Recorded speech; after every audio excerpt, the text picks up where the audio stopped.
Umaga na pala. Irish, anak, gising na. Tara na, umaga na at mag-almusal na tayo. Sige po, Nay.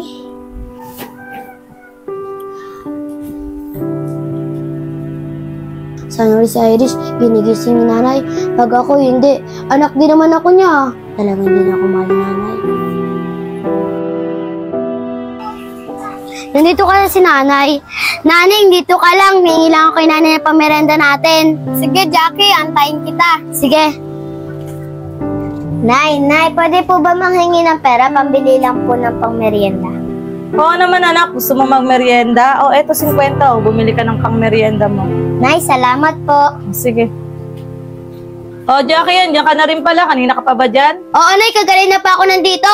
Nakita ko nga sa Irish, binigyan mo ng 50. Nay, pingi din akong pera. Oo naman anak, kaso nga lang. 25 na lang tong natirang pera ko eh. Pwede na siguro to.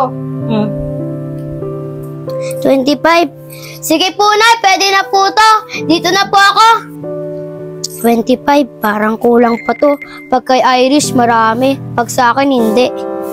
Nanay, nakakasar. 25 lang yung binigay sa akin ni Nanay na pera. Pag kay Irish, malaki. 50 pa. Hayaan mo na, baka walang pera yung nanay mo. Tara na nga. Tsaka nga pala, Naning, si Irish, si Nanay, sabay sila matulog. Ako, hindi. Parang hindi na lang ako nila mahal. Oo nga, parang hindi ka mahal ng nanay mo. Umaga na pala. Irish, anak, gising na. Tara na, umaga na at mag-almusal na tayo. Sige po, Nay.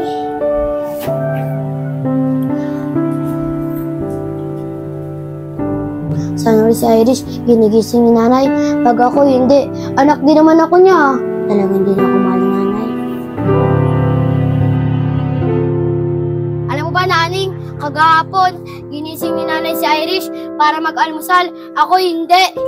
Parang hindi na ako mahal ng nanay ko, di ba, Naning? Oo, Jackie, palagay ko hindi ka na talaga mahal ng nanay mo. Tara na nga. Tara. Naning, ay yung kapatid ko na paborito ni Nanay. Oo nga. Naning, dito ka lang. Kakausapin ko lang yung kapatid ko. Sige, hantayin kita. Sige. Irish, nasan si Nanay? Bakit, ate? Andun si Nanay sa kwarto, nagpapahinga. Ah, ganun ba? Irish, ba't ganon? Ikaw lang ba mahal ni Nanay? Kasi ikaw lang yung paborito niya eh. Ano, ate, paborito? Dalaw naman tayo mahal ni Nanay ah. Wala naman siya pinipili sa ating dalawa eh. Anong walang pinipili? Di ba ikaw lang mahal ni Nanay? Masabay nga kayo matulog. Sabay pa kayo kumain. Di ba parang hindi na ako mahal niya? Dapat di ka na dumating sa amin eh. Tsaka dapat di ka na pinanganak. Tignan mo nga, yung dumating ka lang dito, hindi na ako minahal ni Nanay. Ikaw na. Ate, huwag ka lang magsabi ng ganyan. Mahal ko din naman ni Nanay eh. Anong mahal? Wala nang pagmamahal sa si Nanay. Puri ikaw. Ikaw! Jackie, anong pinag-aaway yung dalawang magkapatid? Ba't inaway mo siya tsaka anong pagmamahal yung sinasabi mo?